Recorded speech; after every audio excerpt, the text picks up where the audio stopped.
प्यारे विद्यार्थियों, मैं आपको इवोल्यूशन जो टॉपिक देने जा रहा था उसका ये सेकंड वीडियो है। और इस वीडियो के अंतर्गत जो हम पुराना टॉपिक बात कर चुके उससे आगे चलेंगे। तो आगे चले तो वहाँ हम टॉपिक को लेके चले तो देखो, वैज्ञानिक जो दे रखे हैं आपके, वैज्ञानिक की बात आती है नेक्स्ट डार्विन की। डार्विन जो वैज्ञानिक था उसने क्या किया हम बात करते हैं। डार्विन ने पेंजीनवाद दिया, पेंजीनवाद का प्रतिपादन किया।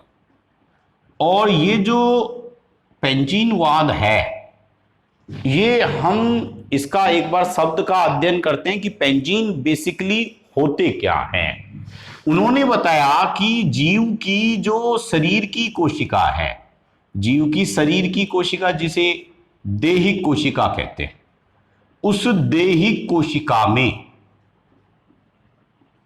जीव सूक्ष्म रूप में उपस्थित होता है, सूक्ष्म रूप में उपस्थित होता है। ऐसा इन्होंने बताया कि भाई जो शरीर है, मेरे ये हाथ की कोशिका है, ये अंगुली है, ये हाथ है, ये वक्ष स्थल है, एब्डोमेन है, इन सभी कोशिकाओं में ये सोमैटिक सेल्स हैं, देहिक कोशिकाएं। इन सोमैटिक सेल्स के अंदर जीव सूक्ष्म रूप में, छोटा छोटा रूप में उपस्थित होता है। और उस सूक्ष्म रूप को क्या कहते हैं? पेंजीन। और इसलिए थ्योरी का नाम क्या दे दिया उन्होंने? सॉरी, पेंजीनवाद थ्योरी दी। अब पेंजीनवाद के अंतर्गत उन्होंने क्या बोला कि जीव का सूक्ष्म रूप जीव के अंदर सूक्ष्म सूक्ष्म अवस्था में कोशिकाओं में उपस्थित होता है। और जब जनन करना होता है तो उन कोशिकाओं से नया जीव उत्पन्न हो जाता है। हालांकि ऐसा कुछ नहीं है, पर पुराना मत है जो हमें सीक्वेंस में एक बार बात करना है, तो वो हमने बात करी। फिर इसी दौरान हमारे पास एक प्रयोग आता है, आपके स्वतः जनन सिद्धांत बात करें तो स्वतः जनन सिद्धांत को लें तो वो ज्यादा सही रहेगा। हम यहां साइंटिस्ट ले लेते हैं वान हेलमोंट। इन्होंने स्वतः जनन सिद्धांत, स्पॉन्टेनियस थ्योरी दी इन्होंने। स्वतः जनन सिद्धांत या इसी को अजीवात सिद्धांत भी बोल देते हैं। क्या है, एक बार बात करते हैं। देखो, नाम शब्द को अर्थ देखने लगे तो सब समझ में आने लगेगा। स्वतः मतलब अपने आप, जनन मतलब बनना, अपने आप जीव का बनना।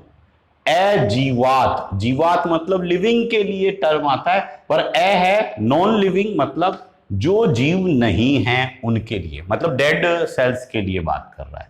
तो इसका अर्थ क्या हुआ? जीव अपने आप बनता है या डेड सेल के द्वारा भी जीव की उत्पत्ति होती है। तो इस सिद्धांत के अनुसार क्या है? जीव अपने आप निर्मित होता है। इनके अनुसार इन्होंने जो मत दिया, उन्होंने क्या कहा? यदि पसीने की कमीज, जो शर्ट है, अगर उसमें पसीना हो और उसे गेहूं के भूसे के साथ, खाकला जिसे बोलते हैं हम, उसके साथ, भूसे के साथ यदि रख दे तो 21 दिन में चूहे उत्पन्न हो जाएंगे। ऐसा इन्होंने मत दिया, उत्पन्न होंगे। जबकि हम जानते हैं ऐसा नहीं होता। चूहे का जनन जो है वो चूहे के द्वारा ही होगा। चूहे का निर्माण चूहा ही कर सकता है। पर वान हेलमोंट पुराने टाइम के वैज्ञानिक थे और उनके अंदर जितना विचार थे उनके अनुसार उन्होंने एक हाइपोथेसिस दी, परिकल्पना दी। उस सिद्धांत का नाम स्वतः जनन सिद्धांत दिया या अजीवात सिद्धांत दिया। और इस सिद्धांत का क्या है व्यू?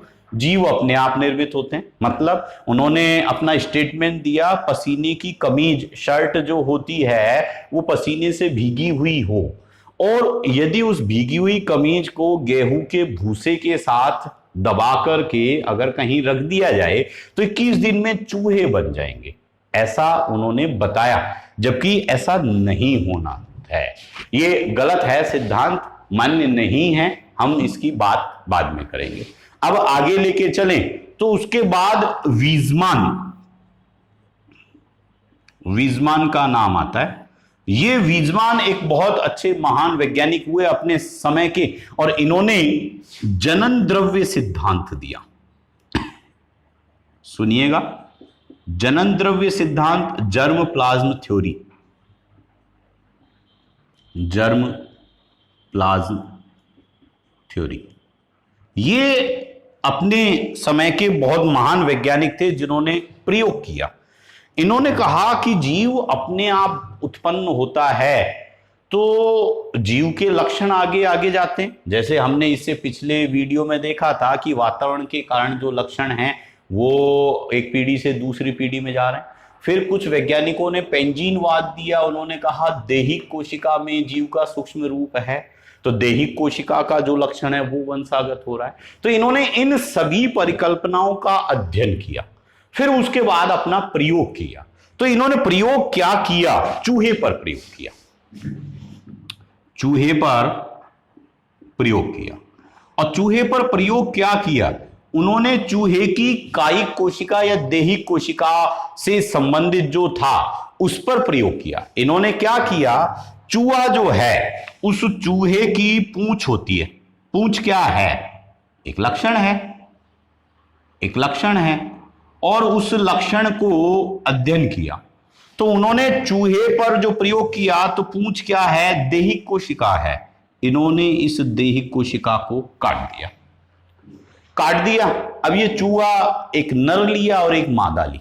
ऐसी नर और मादा लिए जिनकी दोनों की जन्म होते ही पूंछ काट दी गई, और फिर इनके बीच जनन करवाया गया। तो इसके बाद इन्होंने देखा कि जब चूहे का जनन हुआ तो उस पैदा हुए शिशु के अंदर पूंछ उपस्थित थी।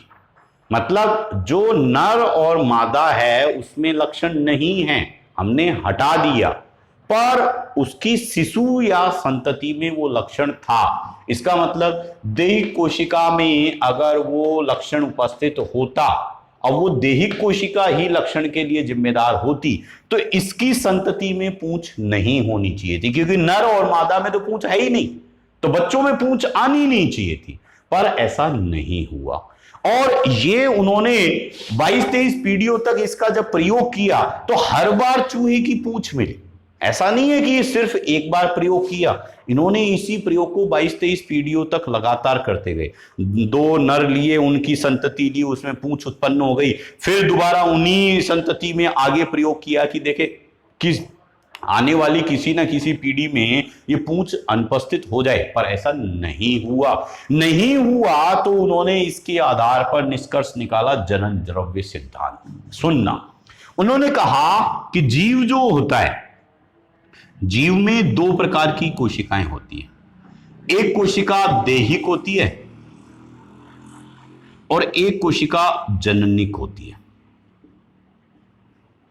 सोमैटिक सेल्स और जर्मिनल सेल्स, इसको हम सोमैटिक सेल्स बोलते हैं और इसको जर्मिनल सेल्स बोलते हैं। और उन्होंने कहा कि देहिक कोशिका में कोई लक्षण है वो वंशागत नहीं होता, जबकि जननिक कोशिका लक्षण के लिए जिम्मेदार होती है।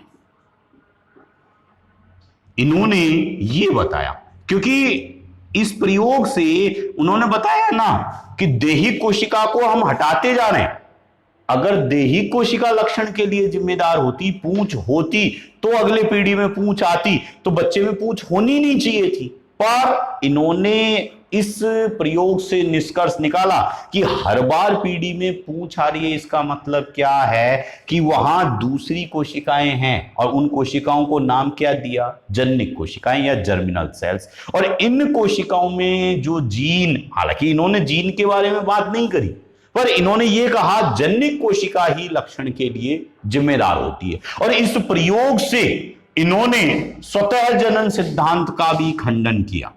तो स्वतः जनन सिद्धांत का खंडन, ये कई बार पूछा गया है, का खंडन किसने किया है? ये इंपॉर्टेंट चीज है, ध्यान दीजिएगा, इस चीज को ध्यान रखिएगा। या जनन द्रव्य सिद्धांत या स्वतः जनन सिद्धांत, ये काफी इंपॉर्टेंट चीजें हैं जो पूछी गई हैं कई बार एग्जाम में।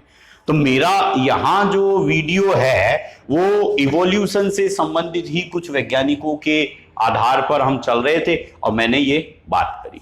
इसके बाद आगे मैं इवोल्यूशन से नेक्स्ट वीडियो जो दूंगा उसमें आगे इनसे वैज्ञानिक जो फर्दर है इस परमिस्ट व्यू, ओविस्ट व्यू, पेंजीन के अंदर आते हैं तो वो भी बता देंगे आने वाले टाइम में। आप वीडियो को लगातार YouTube पर जरूर देखते रहें और मुझे कमेंट करते रहें और मैं उसी के अकॉर्डिंग वीडियो बनाऊंगा। जैसे अभी मुझे ये वीडियो बनाने के लिए कमेंट आया था कि रीट लेवल का भी आप कुछ मटेरियल डालें साइंस का, तो मैंने ये रीट और कंपटीशन लेवल का जो मटेरियल है टीचिंग लाइन के अंदर, उसमें साइंस टॉपिक से जो बच्चे तैयारी करते हैं तो वहाँ ये कुछ पूछ लिए जाते हैं। आप YouTube पर लगातार एक्टिव रहें, लगातार वीडियो देखते रहें। मैं उसी दौरान आपके कमेंट्स के अनुसार जो जो वीडियो मेरे पास जो कमेंट्स आएंगे, जो प्रॉब्लम आएंगी, उनके अनुसार मैं आपको लगातार वीडियो देता रहूँगा। धन्यवाद।